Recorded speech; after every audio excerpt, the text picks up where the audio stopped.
you wish to prick up your ears and receive the tale of Skoova? If you're sharing stories, we'll listen. Then you be a fool, my lad. A sordid tale will bring you nothing but grief and woe. Okay, well, if you're not sharing stories, we'll... Oh, fine, I'll tell you. At your own insistence, and at your own peril. My story begins in a small village on the frozen banks of Skoova Stev, my home world. Nights black as quillfish innards. Winters so cold, a stern look can turn you to glass. Doesn't sound like the easiest place to grow up. Difficult, aye. From the moment your mother's milk froze on your tongue to the moment you found it upon frozen streets. You see, the fishes, they had the right of it. They dwelt far below the ice, where warm currents danced like ribbons in the wind. To fish so scarce a quarry, on account of the great fish famine, well, it's nae a mild undertaking. But for all me belly aching now, 'twas a peaceful enough life for a wee Skovian with an instinct for the road. So you discovered your talent early. Such a talent was I, that as a lad, nae hardly sporting my first prickly chin hair, I was given an audience with Undone. But that be a tale for another time. Where were we? Ah, yes. By virtue of my prodigious fishing talents, I was taken to see the mysterious one they call Undone. I can see it still. Wee Skoova, ushered into yon black-mouthed cave. I could barely make out the figure glinting with moonlight. I scrubbed my eyes like a old tar scrubbing the deck. And there she was, a vast creature. Great tentacles blooming from her blubber, like cables gorging on a fuel tank. One of the tentacles twitched into the air, just over my head, and then, wham! Right on the noggin, so I'm told. I staggered out the cave like a lover first acquainted with a deck. But something else happened. I think when that fell tentacle struck me, Undone took something straight out of my brain and put something else in. She put something in your brain? Aye, boy. The subtle art of catching a fish. The art of focus. And in the dark, with nothing but the bristles on your chin for company, that focus is special. From that day forward, when I plunged my line into the frigid waters, it would emerge with a fish. 3 times out of 7. That's less than half. My village told me that I'd be the one to save them from the great fish famine. Little did I know that the grapnel was soon to arrive on our shores. Gonna assume that's a bad thing. Perhaps, lad. And perhaps not. But that'll be a story for another time. The tale continues. When we last spoke, I warned of the grapnel's arrival. That great ship came descending on us like an anchor cutting the deep. Ne'er a more fearsome ship did you clamp eye on. She was sharp, like a fish, like the nose of a bony fish. She had 3 great claws. Aye, the landing gear. But when her great jaws parted... Aye, the loading ramp. Will you hush and let Skoova tell the story? Her great jaws parted, disgorging her dread crew. A more vile pack of fisherfolk you never did see. And led by the vilest of them all, Captain Wet, the bearded, bezel-less bat that he intended to fish in our waters. Trophy hunters they were, in search of the most rare catches. Well, we Skovians refused. We had the great famine to contend with, see? Every fish was precious. But the ferocious captain didn't care for our troubles. With a belch, he produced from his creel a mighty harpoon. Wait, cried wee Skoova, hopping off of his rock. I know these waters like the taste of my own tongue. There'll be few fish beneath yon ice.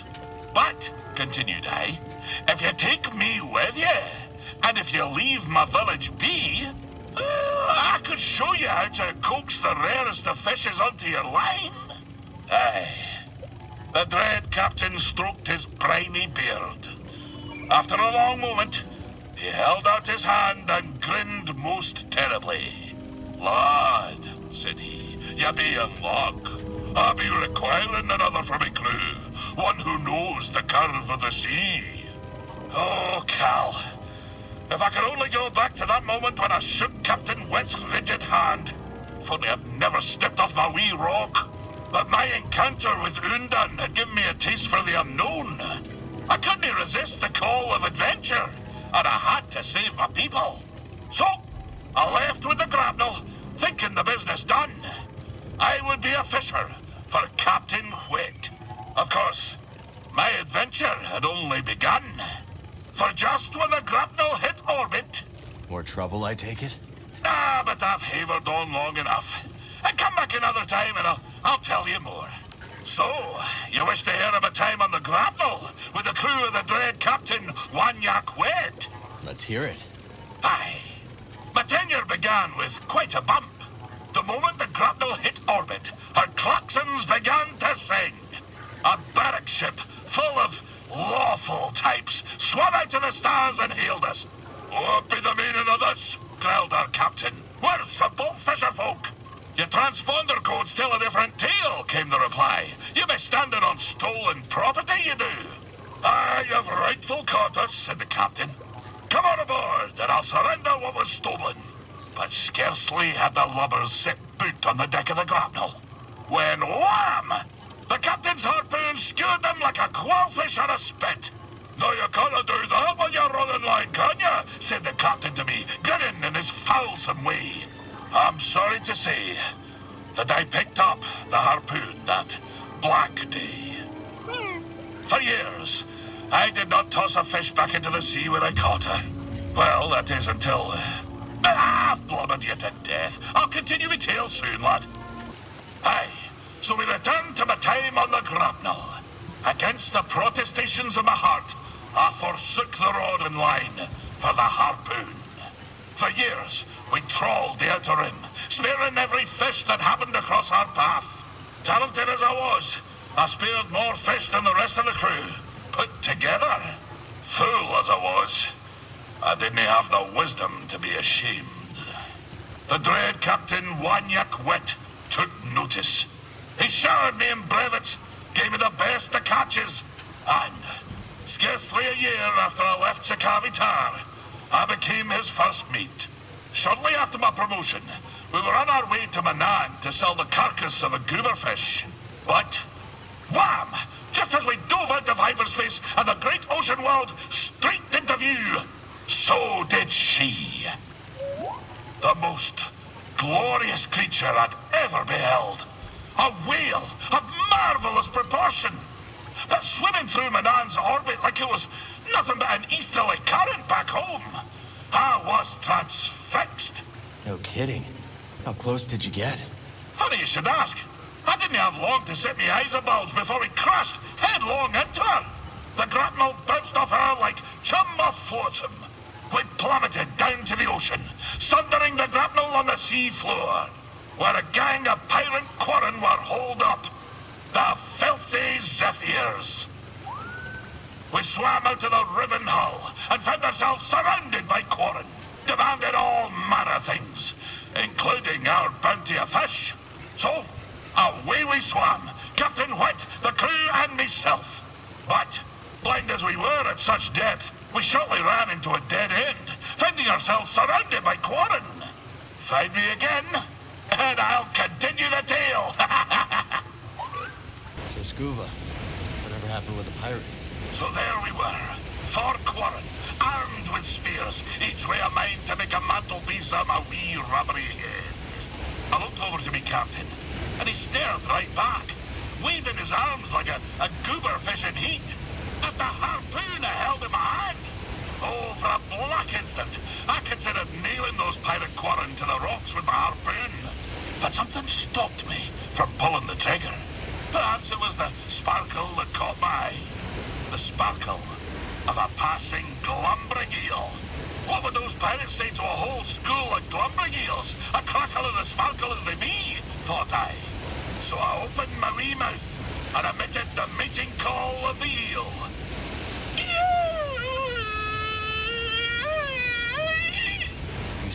deal? Aye, but I forgot to turn on me comm. We Skoova alone heard the cry. But that demented expression put such a fright on the quarren that they dropped the blasters. By the time they'd come to the senses, we were swimming away as fast as our flippers could carry us. It was only later, as we fled aboard the Zephyr's schooner, that I realized how close the real danger was. But I shall continue my tale next time. Where did we end? Ah, yes.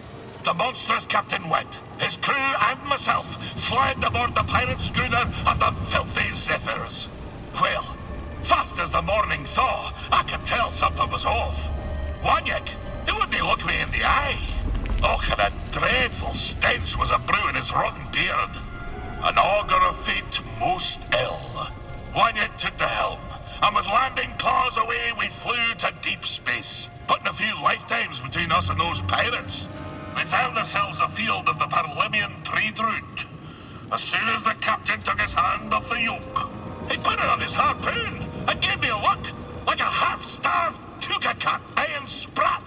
Skoova, snarled the vile captain, you've gone as soft as an oyster's navel. If I couldn't trust you to spare a quarren with your blaster in your mouth, how could I trust you to skewer the great goober fish? My hesitance to pull the trigger had me undone. In spite of the most rabid pleas, the captain jettisoned wee Skoova in an escape pod. The last thing I saw was his dread smile, crooked like a bayman's backbone. And so, my time aboard the grapnel met a briny end. Sitting alone in a pod, in deep space, with nothing but a tank of old cod and gash. I'll tell you more later, lad. The despair, the stench. It's enough to set my stomach a churn to this very day. So, Skoova, back to your story. Were you actually marooned in deep space by Captain Wet? Aye, lad. There I sat, tummy a rumble, gazing out at the void. My somber reflection staring back from the porthole. Was it hours? Years? Neither would faze me. But I do recall this. After a term most interminable, there she was, like a bowsprit cutting through a crest. A great space whale, still sporting the grapnel's imprint on her side, emerged from a parted void. Aye, even now it brings the salt to my eyes. Her great blubbery undulations tossed me pod through the stars like a goose-winged skiff. The stars swelled about like 100,000 fishes, until suddenly I saw a planet below. There my pod crashed, and there I was rescued by kindly locals. I had been saved by this marvelous creature from the depths of space. I tried searching for her. Alas, to no avail. She eluded me for years before I packed my satchel and headed home for Skoova Stev. Most didn't believe what I'd seen. They say she was not but the terminal spasm of a starving salt's brain. But I know what I saw, lad. I know what I saw. Of course, when I returned home, things were not as I remembered them. But that be a tale for another time. So, after years of searching for the great whale, I returned home to the frozen shores of Skoova Stev, where my tale began. And this world on which I was weaned and warmed seemed but a moon to me careworn eyes. So small. I foot slogged my way back to Undun's cave, but I found it empty, and somehow colder than I remembered. You know, lad, sometimes the truth brings peace, and sometimes it brings sadness. The fish is nae always what you thought it would be when it bit the line. I dragged myself out of that cave and back to my village. And what I discovered next sent a spar through me thrice-pickled belly. All me kith and kin, old and bairn, ravaged by famine and cold. For none other than Captain Wanyek Wet had been fishing in their waters, sparing what few fish remained and taking them off-world. And so it was that I found myself once again in search of the dread captain and his crew. Not just for my own justice, but to liberate my very home. When we next speak, I'll tell you what became of my crusade. Aye, our story nears its end. I discovered that Captain Whit was plundering my very home seas for exotic fish, and in the process, starving the old tars who raised me from a wee yolk. I spent many months in search of them. At long last, I discovered them on the salted shores of the third moon of Antine. I hied to Antine and trucked me foe to the Garacus Trench, a fissure sliced clean through the moon's heart. There, amongst the brine and black, I found him. Wanyak Whit and his vile crew, surrounded by glumbering eels, spearing them with their harpoons. "Captain," I cried, "you've broken your promise never to harvest the seas of Sakavitar." And I said, "Your command be forfeit if you dinna first swear my home waters." Oh, I'll scarce forget the snarl he issued as he turned to me, slow as a frozen reef, regarding me after years of thinking me dead. "This," he growled, "is why you dinna toss the fish back into the sea." Before I could shake my flippers, the barb of his harpoon spun through the deep, and its hook pierced me in the chest. My juices filled the water, and as my vision grew dark, I espied Wanyak, smiling sharp as a fang. That's horrible, Skoova. I told you, lad, that mine be a dark tale. I'll tell you more when next we meet. So there I was, deep in the Garacus Trench, Wanyak's harpoon drilled through me paunch, watching the lights fade from my own eyes. The dread captain peeled his whiskers from his teeth and grinned a most ghastly grin, when suddenly I saw the glumbering eels a-swirl. It seemed that, in the midst of my distraction, they'd taken flight. It dawned on me. I recalled to me mind the great meeting call of the eels, my last hope. So, rousing my final gasp of air, I sounded their shrill cry.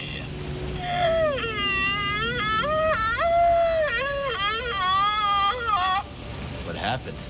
Well, lad, I'll tell you. The eels swarmed in an electric blaze. The dread crew scattered, and Wanyak, that damned Wanyak, the dread captain, was cooked like an evening quillfish. As the eels smote him into the deep, I felt consciousness run out of my ears.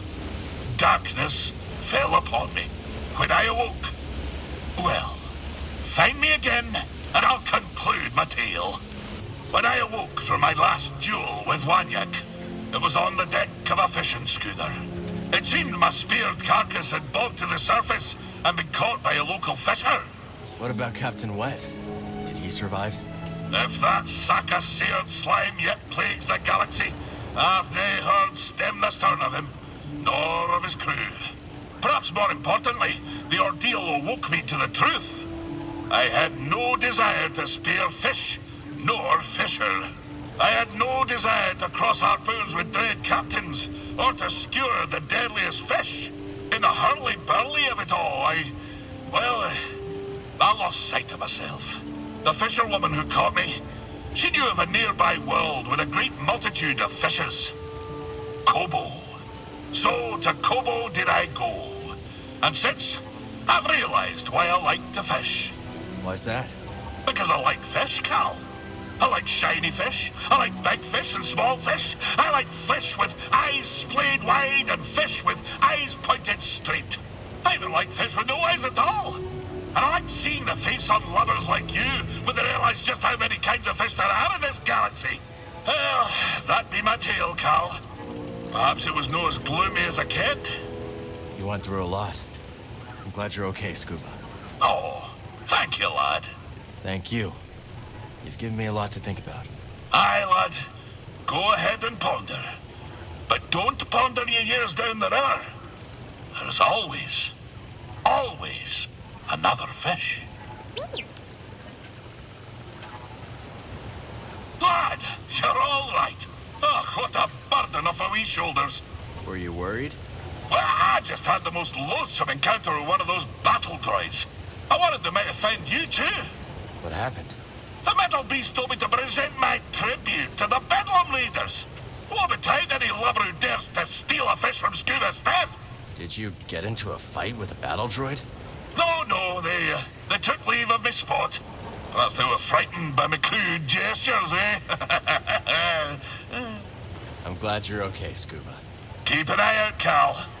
There'll be strange folk in these waters. Well, lad, we've done it. A tank thrown in with the finest fish. A tale told to the utmost. An innocent young boy's eyes opened to the wide galaxy.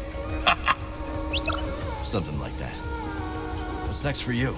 I've been asking myself just that. In recounting my infamous annals, I've been... something's gnawing at my innards, lad. A black notion that perhaps, just perhaps, one yek wit isn't truly dead. For Sakavitar and for my own peace, I must know. Perhaps it'll be tomorrow. Perhaps a year from tomorrow. But I fear I must pursue my dread nemesis one last time. I understand. Hey, if you ever need anything. I know, lad.